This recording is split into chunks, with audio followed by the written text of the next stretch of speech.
When it comes to the most infamous serial killers of all time, the first name that comes to many minds isn't Zodiac or Ted Bundy, but Jack the Ripper, the nameless, faceless murderer who was never caught and became a bloody legend of England. The story begins in London in the fall of 1888. The foggy city, then the center of a mighty British Empire, concealed a dark and unprecedented underbelly. In the impoverished district of Whitechapel, people were crammed into dilapidated housing, plagued by poverty, disease, and violence on a daily basis. And it was here that a horrific nightmare began. On August 31, 1888, the body of Mary Ann Nichols, a woman working as a prostitute, was discovered in a dark alley. Her throat had been slashed nearly to the point of decapitation, her abdomen grotesquely mutilated.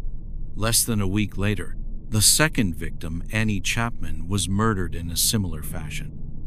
At this point, police began to suspect these weren't random murders. This was a deliberate series of crimes. The media erupted. Morning newspapers were filled with gruesome images. The public panicked. Society was shaken. But that wasn't the end. What set Jack the Ripper apart from other killers of the time was his use of the pen to spread fear. A letter was sent to the Central News Agency, handwritten, beginning with the words, "Dear Boss," and at the end, he signed his name, Jack the Ripper. From that moment, the world knew him by that name. Jack wasn't his real name. The police never identified him. But the name Jack the Ripper became a brand of death, a brutal yet intelligent killer who manipulated the media, mocked the police, and sowed terror in the public's mind. He didn't just kill, he manipulated public opinion, twisted fear to his will, and turned forgotten victims into the center of national attention. He was the intersection of crime and dark psychology, a man ahead of his time who knew that he didn't need to show his face to become a nightmare that would last more than a century. To understand why Jack the Ripper chose Whitechapel as the stage of his horror, we must look back at London society in 1888. A painting split sharply between light and darkness. London at the time was the heart of the British Empire, a global superpower with majestic buildings, lavish palaces, and aristocrats riding in gleaming carriages. But just a few streets away lay Whitechapel, a squalid slum filled with poverty, crime, and despair. Whitechapel was like a festering wound no one dared to look at. Thousands crammed into rotting rooms without electricity or clean water. Garbage littered the streets. People died from disease, hunger, and cold. Worst of all, women, especially those unmarried and homeless, were treated like trash, like ghosts haunting the city. It was here that Jack struck. He didn't kill noble women, didn't attack the upper class. He chose poor women, sex workers, street sleepers, society's forgotten. And time after time, he murdered them with such savagery that even the police shuddered. After Mary Ann Nichols and Annie Chapman came Elizabeth Stride and Catherine Eddowes, both killed within an hour on the night of the 30th of September. One night, two lives.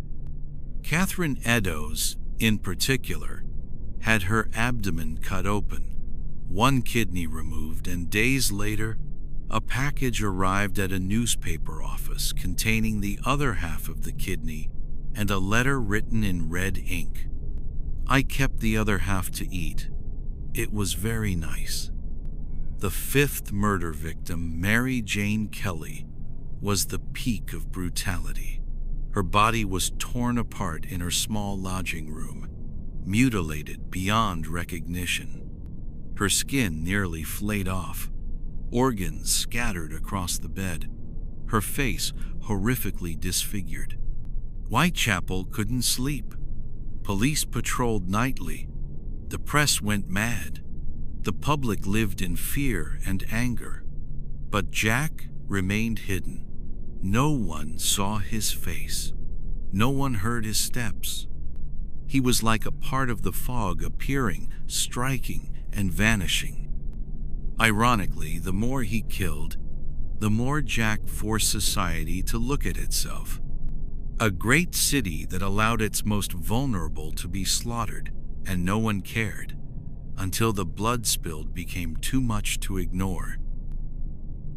If the knives shook Whitechapel, then Jack the Ripper's letters sent chills down the spine of all England.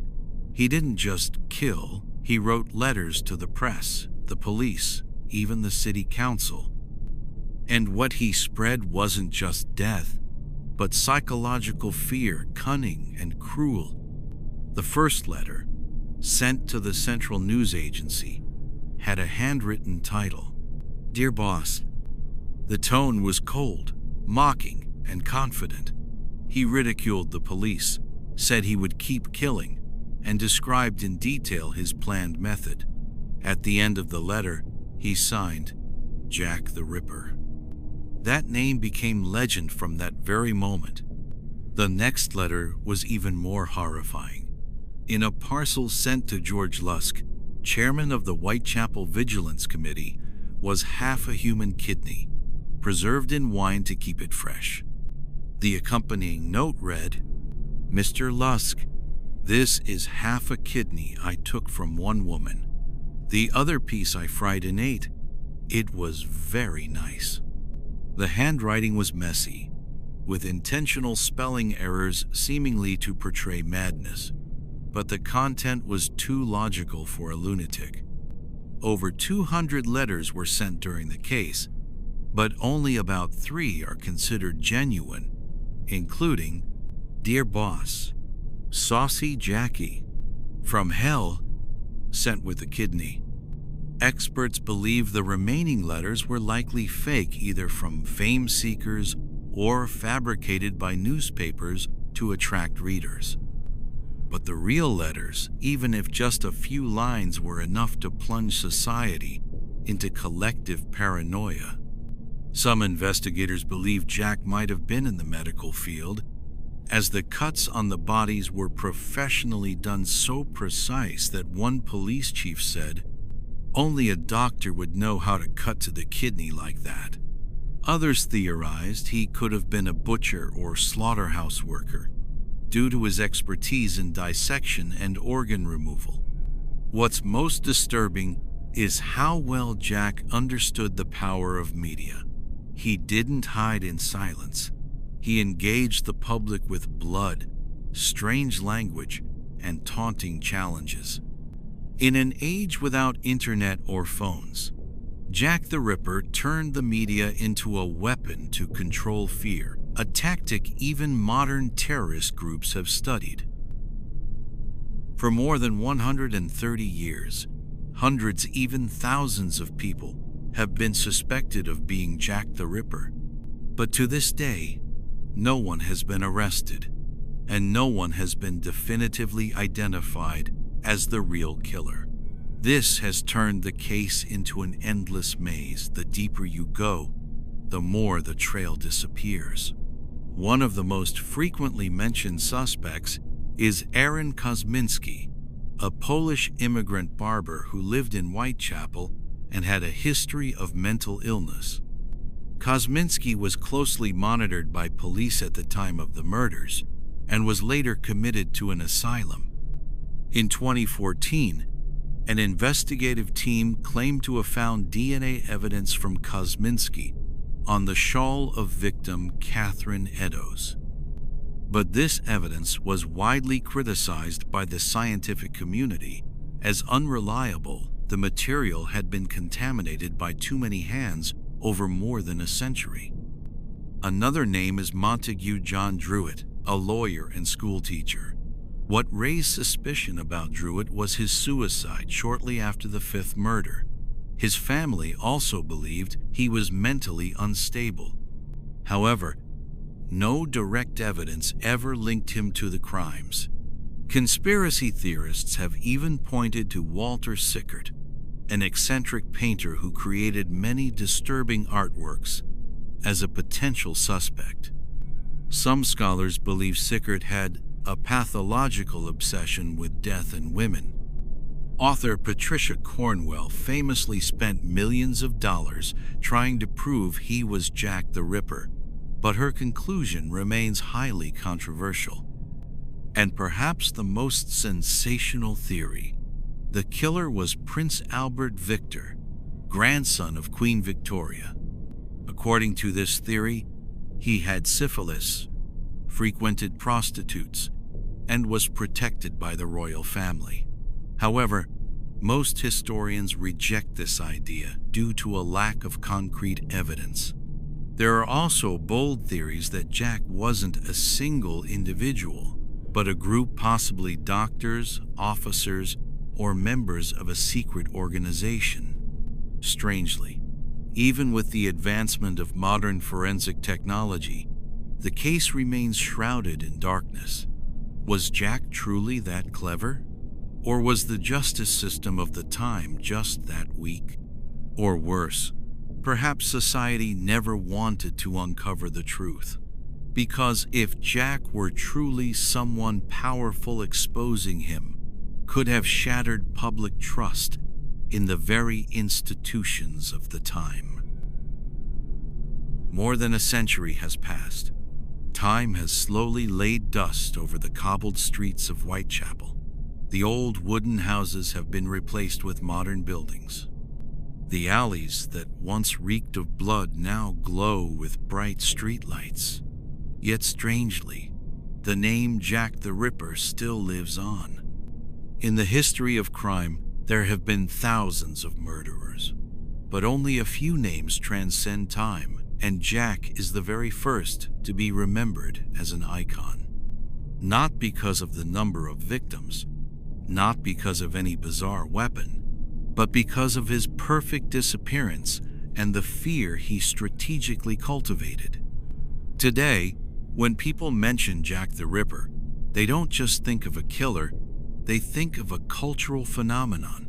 From films, books, and podcasts to video games, Jack's shadow lurks everywhere. The film From Hell, starring Johnny Depp, or numerous documentaries on Netflix and YouTube, all explore the case like an endless detective story. Some researchers have spent their entire lives analyzing handwriting in his letters, mapping crime scene geography, even building 3D models to reconstruct possible escape routes. Yet in the end, everything circles back to the beginning. No face, no name, no closure. The scariest part is, Jack was never ended. An unresolved case means the killer never truly died. In the subconscious of the British people and the world, Jack still exists as a symbol of darkness, where justice cannot reach. Jack the Ripper forced society to confront itself. A slow, inefficient legal system. A class-divided society that abandoned the vulnerable. A media willing to feed evil just to boost readership. All these things created a monster not just with knives, but with the collective apathy of an entire system. Today in London, you can buy tickets for the Jack the Ripper walking tour. The places once soaked in blood have become tourist attractions. Every night, hundreds of people follow the footsteps of a murderer, as if it's a cultural journey. Jack may be dead, but his legend is immortal. You might be listening to this podcast in a quiet room, with warm lights and a hot cup of tea in hand. But somewhere in the shadows, someone might still be whispering, Jack never really left. He's just waiting for you to finish your tea and let the darkness take over.